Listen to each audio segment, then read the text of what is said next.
Welcome to January's second FinFest USA virtual lecture. My name is Helena Halmari. I am your host from Sam Houston State University. Thank you all for joining us today. FinFest USA continues the theme of Sibelius. If you missed last Saturday's presentation, it's available on FinFest's website and YouTube. The older lectures, we just discussed that earlier, the older lectures have moved under a different separate link, so 2021 can be found under a separate link now. So starting fresh, a new year, 2022, and a new collection of lectures. So with these two lectures, last Saturday's and today's, FinFest joins the celebration of Jean Sibelius and Minnesota Orchestra's long-term director, Osmo Banska. Today's presentation by Professor Timo Virtanen ties with Elina Vähälä's performances of the two versions of Sibelius's Violin Concerto with Minnesota Orchestra earlier this month. And Dr. Rahkonen just mentioned that if you want to listen to Elina Vähälä play the Violin Concerto, there are older versions, not very old, but earlier versions. Within a year, I believe. Yeah. Yes. They're on YouTube and they're with the Radio Symphony Orchestra. So you can just Google it and you can find them there. Next month we will shift gears. February theme will be multilingual Finland. We'll offer two panels on February 19, when the topics will be Finnish and Finland Swedish, with Johanna Laakso and Jan-Ola Östman presenting. A week after that, on February 26, we'll hear presentations by more experts on more of Finland's languages: Sami, Romani, Karelian, Russian, Estonian, and African languages. These promise to be interesting and instructive presentations, but also fun. Please sign up and come to hear. Your donations make it possible for FinFest to continue to offer these events. All donations will be received with gratitude by FinFest USA. As always, this event too is recorded live, and the recording will be available soon on FinFest USA's website. This is a webinar, which means that while you won't be able to see yourself or the other participants, you can ask questions and provide comments via the question and answer function at the bottom of your screen. Karl Rahkonen is our moderator, and he will present your questions to our speaker after the lecture. But you can type your questions on the Q&A as they come to your mind. So please use the Q&A for questions, the chat just for something, if you need to inform me about something, I'll be monitoring the chat. So a few words about our moderator. Dr. Karl Rahkonen retired recently as professor and music librarian at Indiana University of Pennsylvania. Rahkonen is a familiar face at FinFest USA festivals, where he has often performed as violinist in the pop-up orchestras and fiddler in the dance bands. He's currently working on a book about the Finnish-American musical journey, and Dr. Rahkonen will now introduce our speaker. Thank you very much, Helena. It's my great honor to be able to introduce you to Timo Virtanen, who completed his Doctorate of Music degree at Sibelius Academy with a dissertation on Jean Sibelius's Third Symphony in 2005. He joined the editorial staff of the complete critical edition, that's John Sibelius Works, in 1997. And since 2004, he has worked as the editor-in-chief for the project at the National Library of Finland. Virtanen has been appointed as a docent, that's an adjunct professor of music philology at the Sibelius Academy, where he also teaches music history. In 2015, President of the Republic of Finland awarded him the honorary title of professor.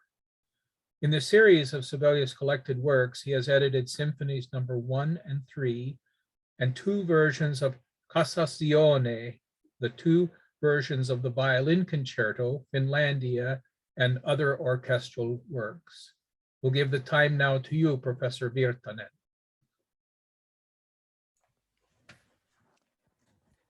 Good morning, and thank you so much for the invitation for both Helena and Carl.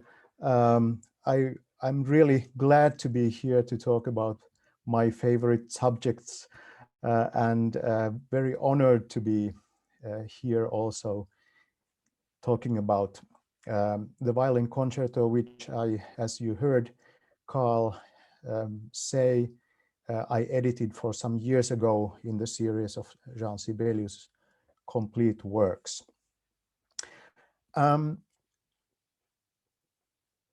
I couldn't listen to Elina Vähälä's performances of the Violin Concerto, but I can guarantee, because I have, of course, heard her playing earlier also the Sibelius Concerto, so I can guarantee that she is really an amazing violinist, a virtuoso, and as we discussed with Carl earlier today, it's also a very special thing to play both the both versions of the concerto, the early and the final version, with in an interval of a couple of weeks or so. So it must be a huge challenge for a violinist to do that, and I think that Elina Vähälä is one of the few violinists who really can do that. So if you have the opportunity to listen to Elina's performances, I strongly recommend you to do that.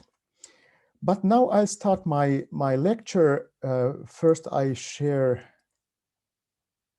the PowerPoint show here. Sorry, perhaps I'll first find the first. Now I have to go to the beginning, right here.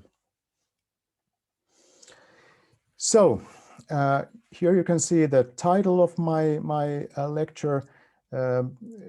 I remember this very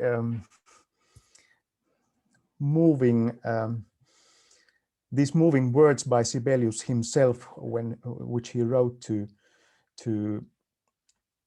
Axel Karpelan in a letter, and I'm going to discuss about the compositional history, compositional process, the genesis of the 2 versions, and also something about the early performance history and the concerto in context. So the first mentions about a violin concerto can be found in Sibelius's letters already in the 1890s, but there is no evidence that he planned the composition further at that point. Already in 1890, Sibelius wrote to Aino Järnefelt, they were not yet married, wrote about having sketched something for a violin concerto, but these sketches have not been found, or perhaps they have not been saved at all. But then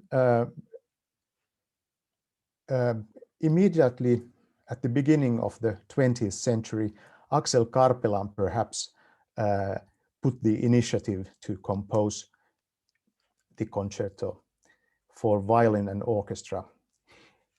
Actually, this was one of the first letters he wrote to Sibelius. They didn't know each other yet, and he in a very shy way wrote about his hope to his wish for Sibelius to have the violin concerto somewhere in the future. Then the matter started to become concrete after a couple of years.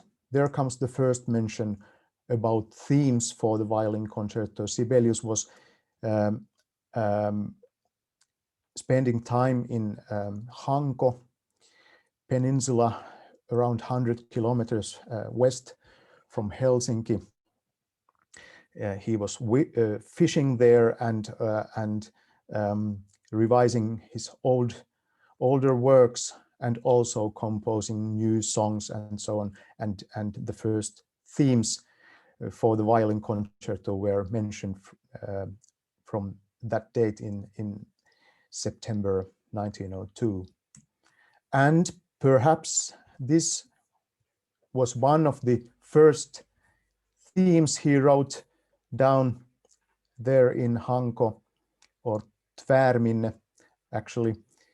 And this sketch is exceptional in the sense that Sibelius has put the date 23rd September there, and we know that this is exactly the same year, 1902. This theme appears in the first movement of the violin concerto, and this is especially beautiful sketch in the sense that you can see those legato slurs turning to flying seagulls against the sunrise or sunset there. So he draw this picture on those staves, and you can see a kind of sea view there.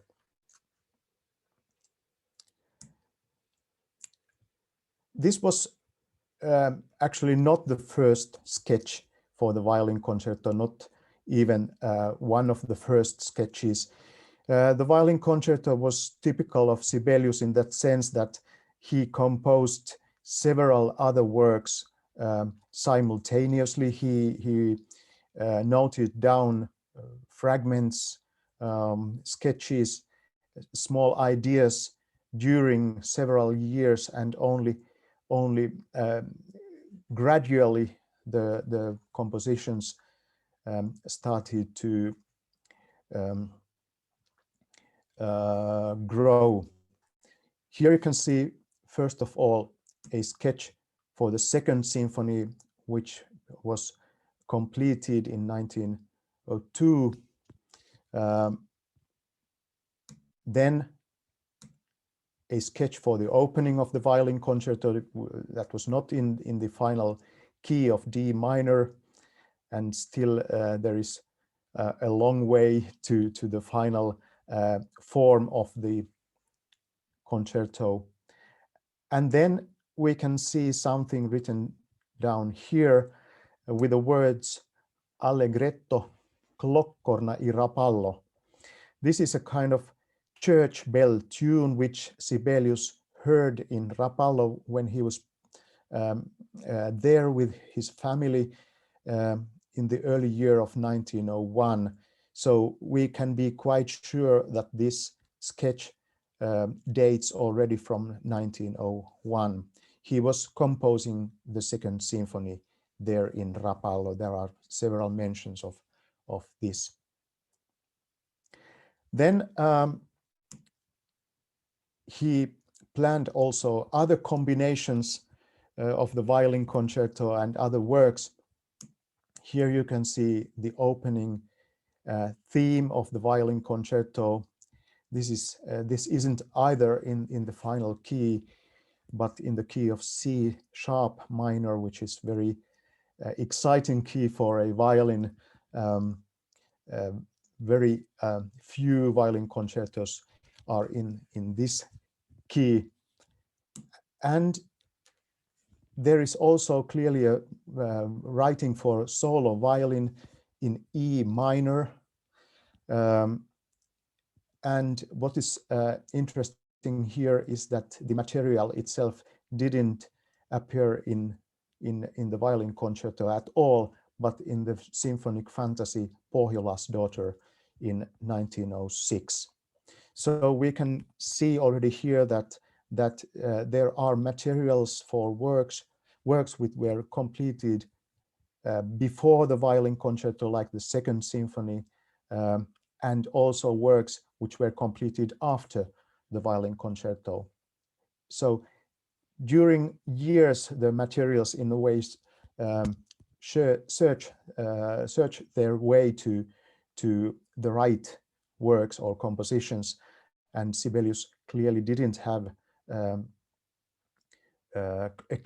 clear idea of the work identity in these cases from the beginning on. Now we can listen to this interesting violin writing here. It's entirely playable with a solo violin using double stops and multiple stops.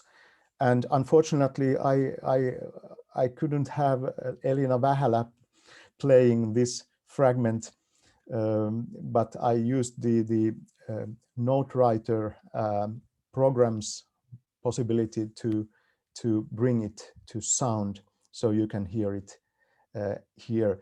You will first hear this a real violin concerto opening material in its early form, and then this Pohjola's Daughter fragment there.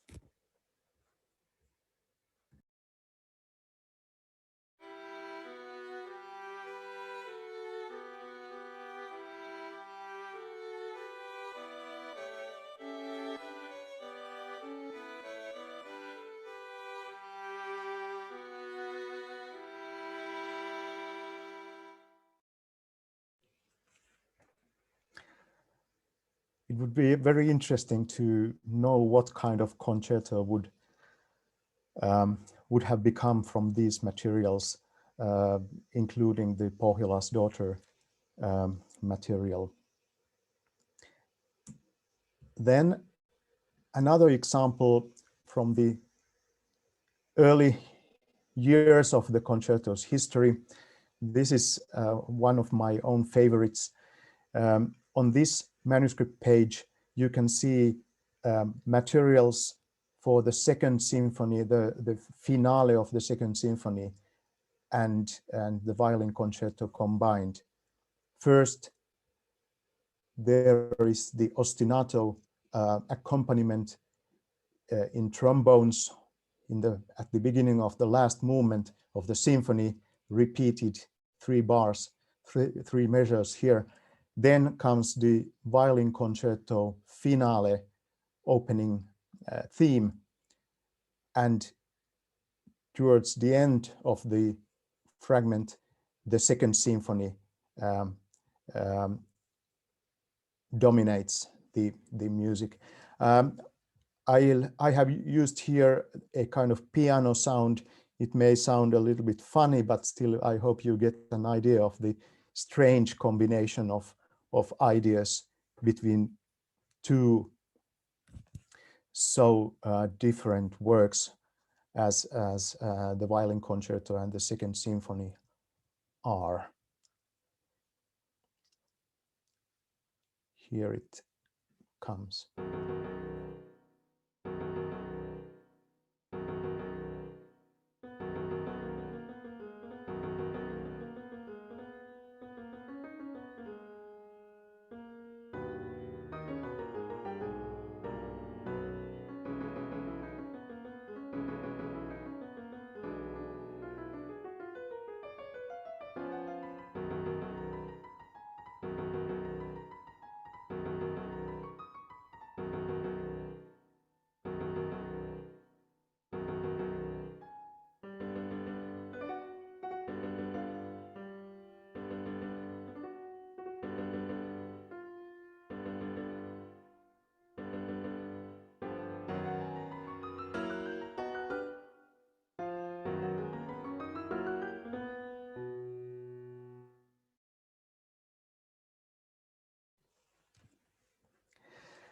Yeah, this interesting sketch or draft ends with the words pauke pam. That's a bang from the timpani. So he had some kind of orchestral realization in mind already. There he writes harp and some other references to instrumentation. There are woodwinds and there are strings. So clearly that was already a kind of orchestral work which was in his mind. And then he wrote Aino there, the name of his wife, and the Aino is quite often seen in Sibelius's sketches, probably meaning that he found a certain idea especially dear to him, writing his wife's name on the paper, on the staves here. Then the concerto, work on the concerto obviously became intensive only in 1902 or 1903, we don't know exactly, but then he, at the late summer in 1903, he told to Karpelan that he was very busy with the work on Violin Concerto, and the title of my presentation can be seen here.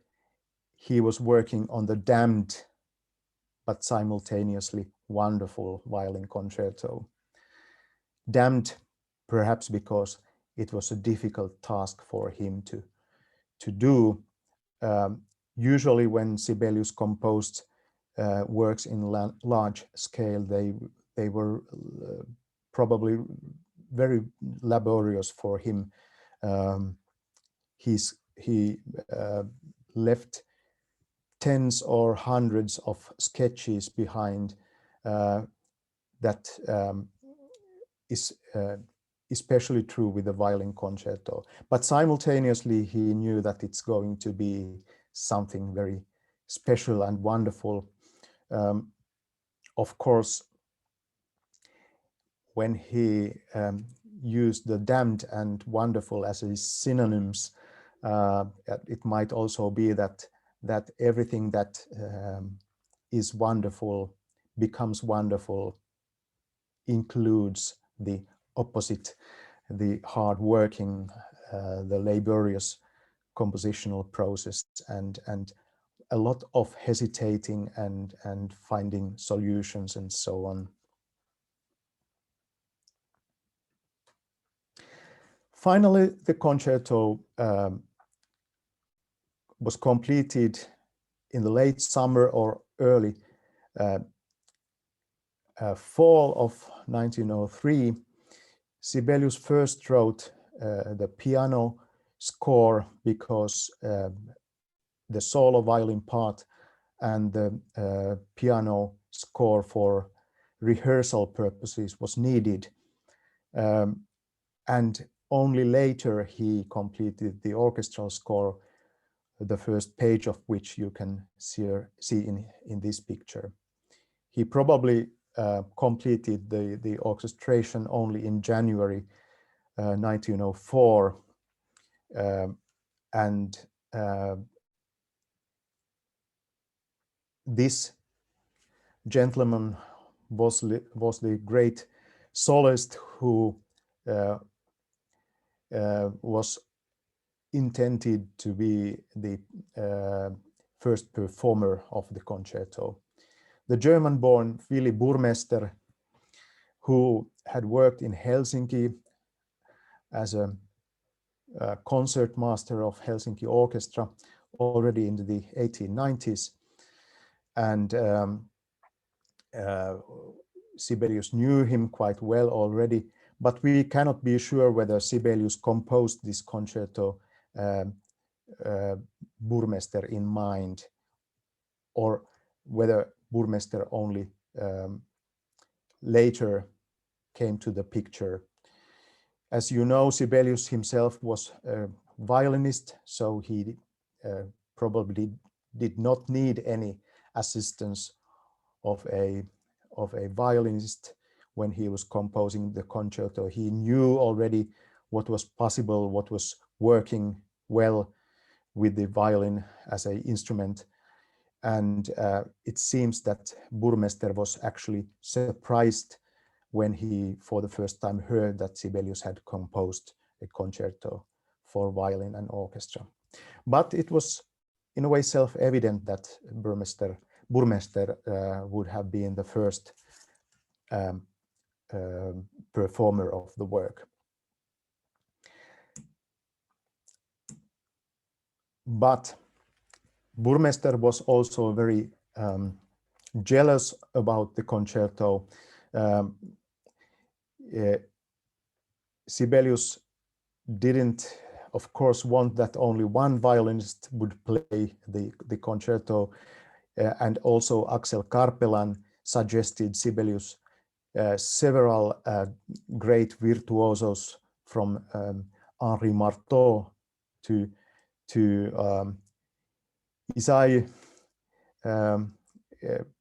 He gave actually a list of names of violinists who should get the score of the violin concerto, and Burmester obviously heard about Sibelius's plans to give the concerto to other players as well, and was very jealous about the work. But after all, Burmester was also enthusiastic and was sure that if he plays the concerto, it will be a world success. But the things went complicated. Burmester didn't have time in his calendar or schedule for the concerto performances. Sibelius had hoped that the concerto would be played already at the end of 1903 in Helsinki, but that didn't come true, and because Burmester then had to postpone his performance of the concerto, Sibelius decided that he cannot wait any longer and gave the concerto to another violinist to play. Karpelan was very intensively in the picture of the completion of the concerto. As we know, he may have given the first impulse for Sibelius to write the work as a whole, but also he got the piano score from Sibelius himself in a very early stage, and studied through the score and was very, very happy and pleased, as he said, with the concerto. But also he had some criticism because he found that the concluding cadenza in the slow movement, at the end of the slow movement, wasn't really motivated, as he said, and asked whether Sibelius could, after all, leave it out from the movement. And here you can see the end concluding cadenza here, written in Sibelius's orchestral score. He defended his solution to have this cadenza there, but after all, it seems that he also kept Karpelan's words in mind. You can perhaps see here very faintly that he has crossed out in pencil the strange, I must say, strange cadenza here, and most probably this cadenza was excluded already before the first performance of this early version of the concerto. We can now listen to this this cadenza. I hope I find the place easily here. So.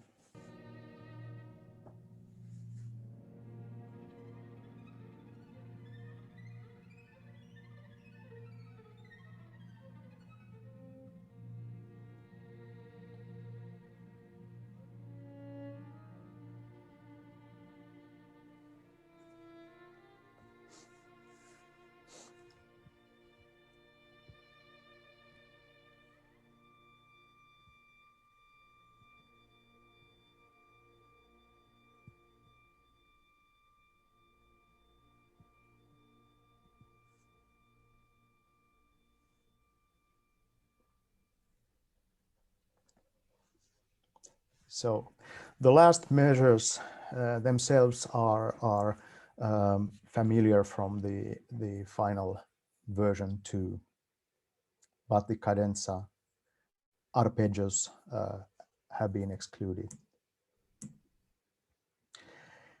Then came the day of the first performance. It was in February 1904, and the soloist was Viktor Novacek, who was a teacher, violin teacher at the Helsinki Music Institute. And in Sibelius biographies and in the literature, it has often been told that the performance was nearly a catastrophe, but it seems that it really wasn't. The opinions were shared.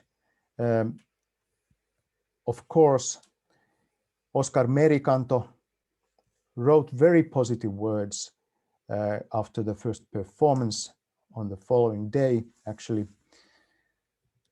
And what is also special here, that he mentions that Novacek's performance was masterly. He played the concerto by heart, which must have been a very, very demanding task to do. The adagio movement, the second movement, had to be repeated. That happened in the concerts in Sibelius's time very often, that a popular movement of a symphony or a concerto or a smaller piece had to be repeated after it had been first played. This was Merikanto's opinion, and other critics too wrote positively about the performance and the concerto. Only Carl Flodin, who had wrote the legendary words about Lemminkäinen already in the 1890s, who wrote that the Lemminkäinen makes him feel sick or something like that, wrote that the concerto was boring and a mass of unenjoyable things. So Flodin's strict kept his strict attitude towards Sibelius's works. The concerto was performed sometimes during the spring of 1904. First were these Helsinki performances, which were 3, and then Sibelius conducted the concerto also in Turku. So he was the conductor of the first performances. I forgot to mention that, but as we know, Sibelius conducted the first performances of most of his orchestral works. He was a very active as a conductor too. But already in summer, he wrote to Karpelan that he is going to revise it and had already plans for the revision. And that made him a lot of trouble, of course.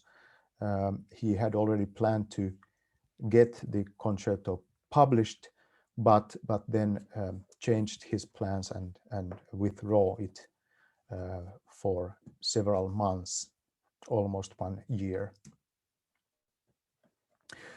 The revision then happened in spring, took place in spring 1905. And here you can see what actually happened to the movements. Only the second movement kept its length, 69 measures, but the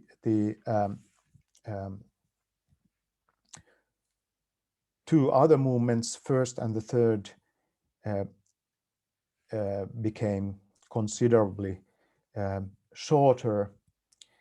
And this is also, in a way, what Sibelius had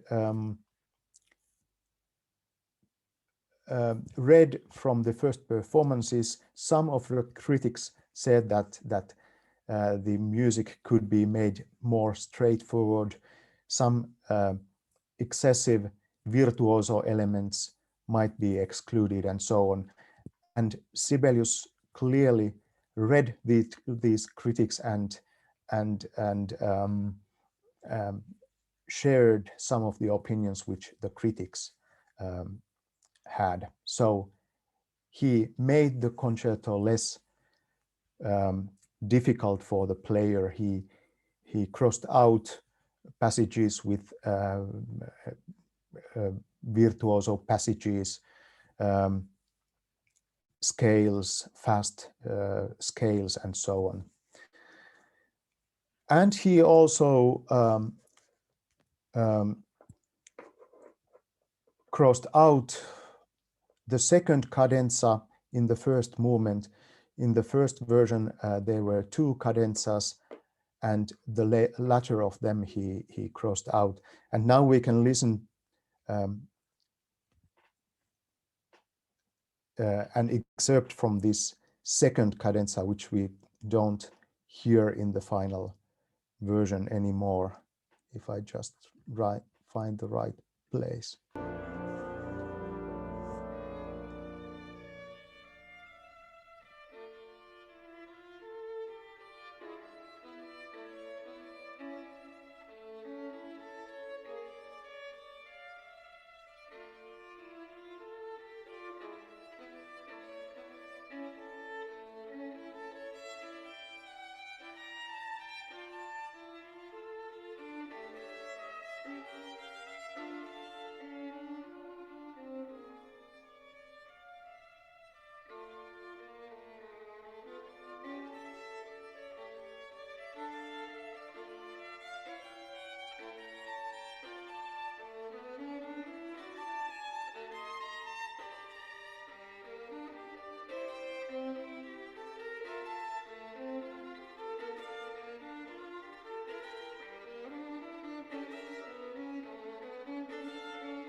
So sorry for cutting this excerpt so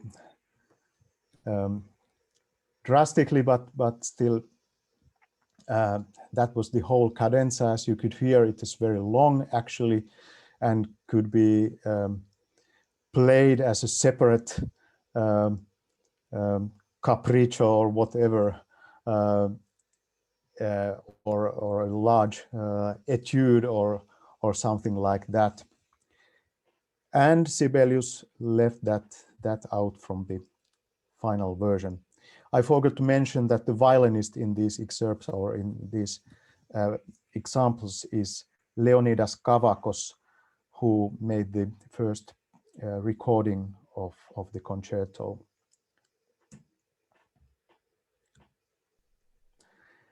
Then the last movement, here you can see one page from the piano score.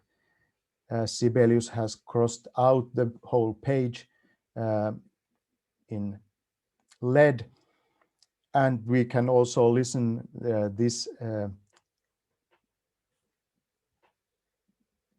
from the Kavakos recording. There is an entirely new thematic idea on this page, which which is not heard in the final version anymore.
So an abrupt cut again.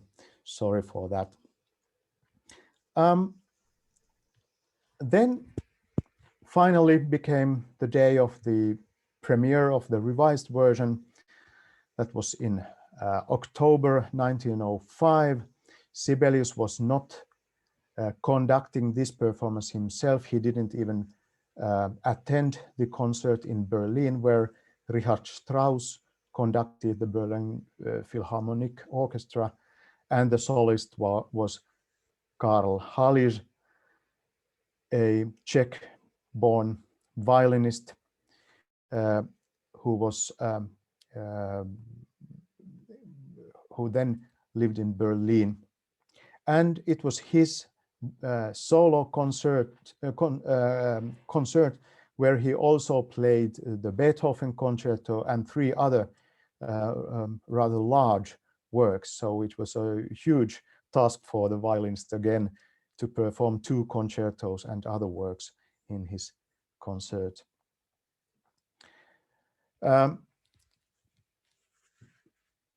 Joseph Joachim, the great violinist and Brahms's friend, who had first performed Brahms's violin concerto, was attending the concert, and Sibelius's publisher Linau wrote to the composer on the following day after the concert that Joachim was very, very negative towards the new work. And he even had asked who was the unlucky publisher who had taken this concerto to publish, to print, and Lenau had to admit that, well, I was the unlucky publisher. It didn't change Joachim's opinion at all.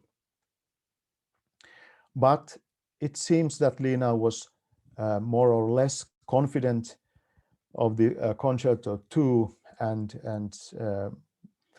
wrote to Sibelius that someday you will laugh at me, at it with me. So he didn't take the Joachim's words very seriously.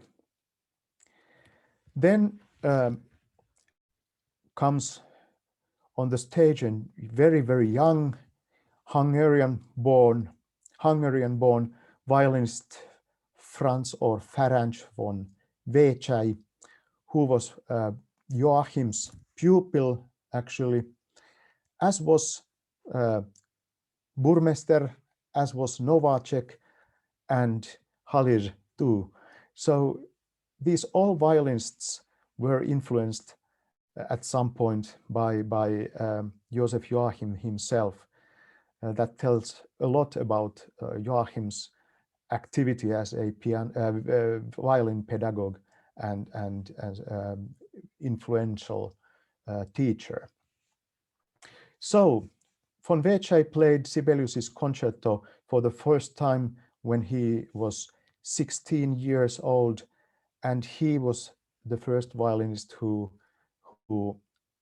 actively brought the Sibelius concerto to the stages all over the world, we might say, and that's why Sibelius also dedicated the concerto finally to Vécsey.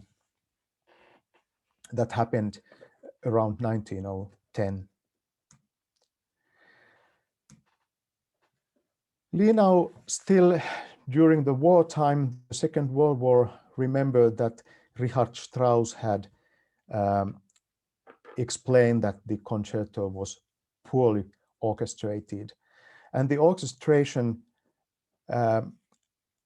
many conductors and also solists had found the orchestration too thick, too symphonic, too heavy. And Sibelius seems to have also taken these critics seriously. Here we can see one page of the printed score where he had planned, where Sibelius planned to take off the so-called heavy brass instruments, trumpets and trombones, and he had sketched their parts to clarinet and strings. So probably he had planned to leave these trumpets and trombones out from the whole score. But I have to say that luckily he didn't do that, and didn't change the orchestration at all actually in the 1930s. This happened, I want to add, around 1930. So this was after his 7 symphonies and Tapiola and the Tempest music, so late in his career. Von Vécsey played the concerto all over the world, but we might say that this is the virtuoso who actually started the Sibelius violin concerto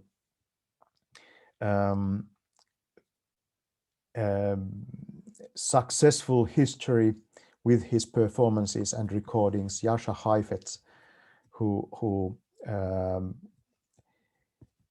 made the concerto well known also in recordings, as I mentioned. And then came many other violinists in the 1940s and 50s who took the concerto in their repertoire. So Linau could remember also in his memoirs that at the beginning the reception was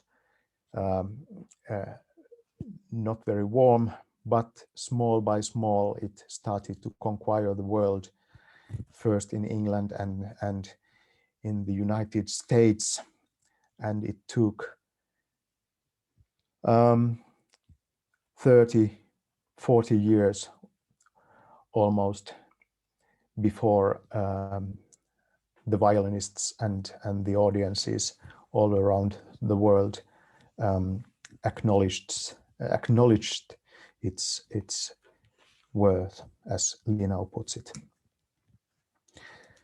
And this slide shows Sibelius's dedication to Axel Karpelan of the printed score of the violin concerto. Here he calls the concerto as his child of sorrow. This is, I found, very moving dedication from Sibelius to Karpelan. And this is my final slides, or next to final, showing the critical edition of the violin concerto published in 2014 as an orchestral score. Both the two versions are there, the early of 1903, 1904, and then the final 1905 version, and also the piano score is published in the series of Jean Sibelius works. So, to end up with this slide, I thank you warmly for your attention. Kiitos in Finnish to all of you. And now I'm glad to answer your questions and hear your comments if you like to present those.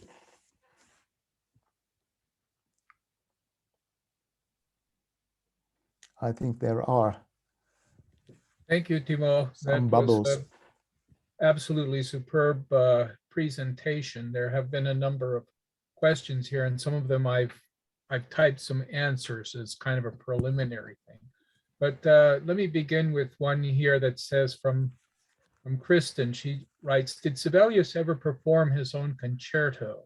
I know he's a very capable violinist, but the piece is hard. So answer that question about him performing his own concerto, but are there traces of the violinist Sibelius in that concerto as well? Yes, thank you for the question. It's very good. And I didn't mention that no, Sibelius didn't play the concerto himself at all.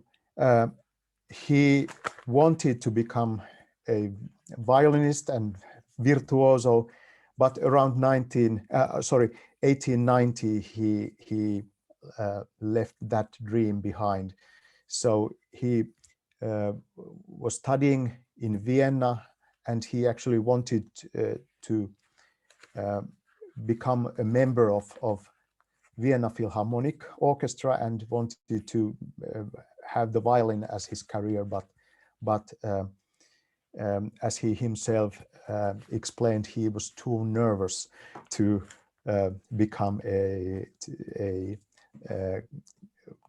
performing artist.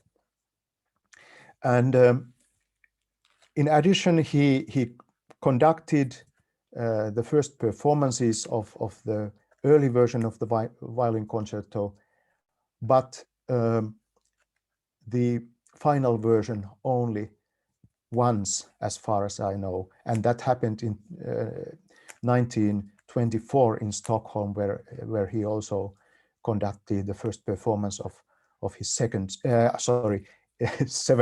symphony. So he didn't conduct it, the final version, practically at all, and that is very, very strange, I find it, But it also, I think, tells something about the success of the concerto. It wasn't very successful for 30 years or so during the early performance history.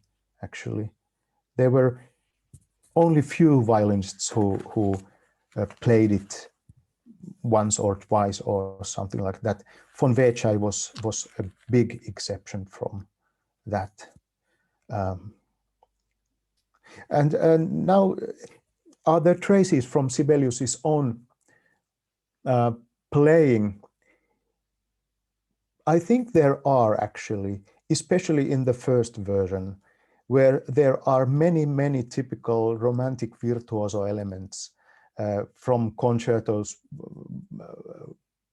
like of Wieniawski, Vieuxtemps, and so on. David, David, yes. Mendelssohn, the David Concerto, and so yes, on. Mendelssohn was probably one of the foremost examples or idols for Sibelius too. But in the final version, I think there are less. All these kind of romantic salon elements, for instance, have been taken off, and it's more, in a way, serious and more straightforward work. Yeah, I have to agree. I've got another question here from an anonymous person, and I've taken the liberty to answer, but I need to ask you because of your role as the editor of the collected edition. And what they're asking here is, in the days before computers, how did composers get all of their notes down on a page? I'm looking at these scores and I'm amazed at how clean and neat they look.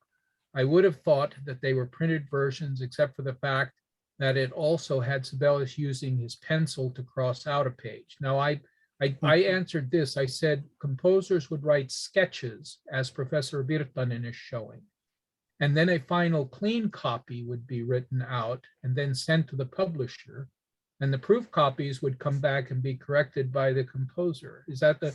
So what I'm asking about, or what they're asking about, and I'm fielding this question to you, is are there these clean copies of the early version and the later version?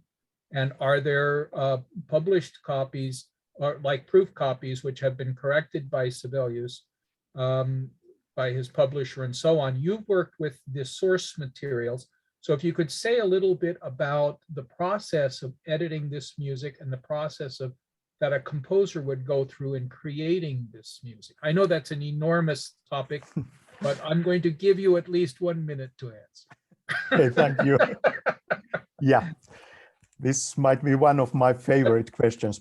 You're one of the world's experts in this, so that's why I wanted to hear. A very important thing with the final version of the Violin Concerto is that the manuscript, the original manuscript, has not been found. It's lost. The pictures which you just saw from the piano score, which were the most examples I had here, are not in the hand of Sibelius himself, but a copyist's in a copyist's hand. The copyist was, we know him by name. He was August Österberg, who also copied the Third Symphony and so on.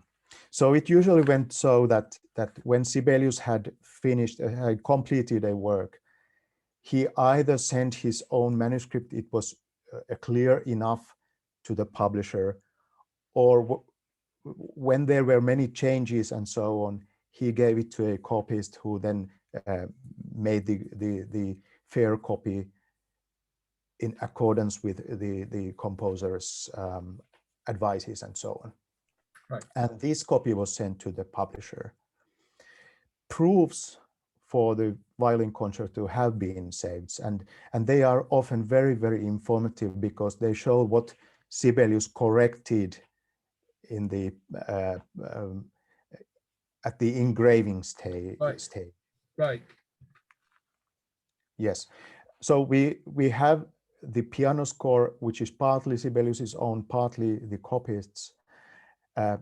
We have the original score of the first version, the early version, but we don't have the final version as Sibelius's autograph score. That's absolutely fascinating, and I just wanted to Yes. interject that is the very essence of musicology right there. Yes, and it would be, as you said, a long history to tell about. That's right, exactly. Yeah. Okay, so we have a question here from Linda G, and she says, why did Sibelius listen to his critics to the point of being destructive to his genius? And I want to add to that you played the entire second cadenza, the first movement, so that we could hear that. And it's an absolute fantastic piece that I think could stand on its own, as you said. Yeah. Has that ever been published on its own in a play, in a performance edition rather than in the collected edition? And why did he throw away such fantastic music like that? Well, I don't know what he thought when he decided to leave it out, but I suspect that he somehow found it that it didn't grow organically from the material of the first movement. I think that he was very, very analytic in that sense, that he left out something that he felt that, well, it may be beautiful music, but it doesn't belong to here. Yeah. So I forgot to mention also that the first version includes very, very much very beautiful music that didn't appear in the final version. And it's a pity in a sense, but I can very well also understand why Sibelius did that, why he revised the concerto, and I'm very, very lucky that we have the both versions, because comparing those versions is very, very educating or very much so. Yes. Also in Sibelius's way of thinking and working in a larger sense. And this is what usually happened when Sibelius revised his works. He made them shorter. Okay, Helena, how are we doing on time? And I've got maybe 2 more questions here. Yes, let's take care of the 2 more questions. So we have time for them. Okay, we have another Linda who asks, it seems the concerto is telling a very dramatic story. Was there ever an explanation of the meaning and or story he was dramatizing in music? In other words, I guess asking whether there's a program to it. Now, to add my own little interjection, when I listen to the Violin Concerto, I think it's unlike anything else that Sibelius composed. I think it's just really out there. And I'm talking about that 1905 version. When I listen to that concerto, it's like almost like another composer, except for maybe 16 measures where you can hear, oh, this is Sibelius. And like it happens with Dvorak, some of the other composers too. But did he ever show any program? Especially someone asked earlier about the little sunrise and the birds that were found in the sketches, and he wrote Aino underneath there. What do you think? Well, it's a very, very interesting question. No, he didn't write any explicit program for the work, but it's also interesting to study what the critics wrote about the concerto. They very often mentioned the Finnish nature, of course. So the nature, perhaps the sunset or sunrise and the sea and so on, rocky nature, as Burmester wrote. And also that German critics mentioned that it depicts in a way Finnish nature and Finnish character, I mean the people's character, how the Finns are, what kind of nation are the Finns. So these are very typical things which you can read in the critics. But no, Sibelius himself did not open any of this kind of thing in his letters or in his sketches. We know that some of his symphonies, on the other hand, have a kind of secret programmatic background, like the first symphony, perhaps the second, the third, and so on. And fourth, Okay. of course. Okay, good. There were a couple more questions that popped in here that we can maybe dispense with very quickly. This was Sibelius unique as a composer, meaning that he revised completed works already. Well, there were other composers that did that as well. Yes. Bruckner, Yes. for sure. Yes. Some of the other composers did that. True. And then there was a question about how was the concerto received by major orchestras in Russia and USSR. It doesn't sound like Russian music to me at all, but what do you think? Yeah, I have to confess that I don't really know. I don't know when it was first performed in. Well, actually, I do. Now, yes, it just came to my mind. It was played at Professor Leopold Auer's already in 1905 or so. And there was a circle of musicians which heard it, but if I don't remember wrong, the reaction was something like that. They thought that this is something music of future, and it doesn't immediately open up for the audiences, but it has to wait some time, and that's also what happened actually. Yes. But it was played there. Okay, Yes, and then not in a public concert, but in a private. yeah. And then as a final question here is Judith asked, what are some of your favorite performances? But let me take that maybe a step further. Which is your favorite, the earlier one or the later one? Or can you even say, like, do you have to choose between two different children? Because they are quite different. And what are your favorite performances that you've heard of the concerto, both old and new? First, I haven't really thought about which one is the better of these versions. When I now think about the thing, I feel that sometimes the first version is played in my mind, sometimes the second. So I find them almost like Two children. yeah, precisely, yes. And then about the performances, well, Heifetz, of course. Yeah. It's superb. Then comes Oistrach later. Oh, yes. Talking about Russian performers and Russian orchestras. Then, well, what I might say. And of course, yes, too. of course, I was coming to this, and also I also like this Kavakos very much. Oh yeah. But Elina is of course amazing, really. Go and listen to her. All right, we have in the chat, we have a comment from Claire. She says, I agree with Carl. This is unlike anything else he composed.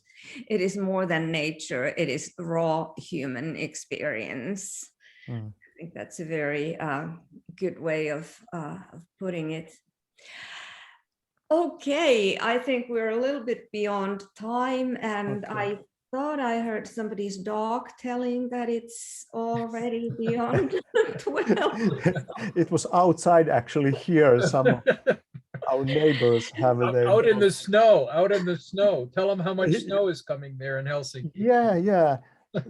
It was forecasted that there would be something like 30 centimeters, but when Carl said that that it's nothing Boston, New compared to- York, they're getting 45 centimeters today. And right now it's so dark outside that I cannot see how much snow there is, and how windy is it. There should be a snowstorm outside, but I have the curtains That's closed. wonderful. That was an extremely stimulating, wonderful presentation. Thank you, Professor Virtanen.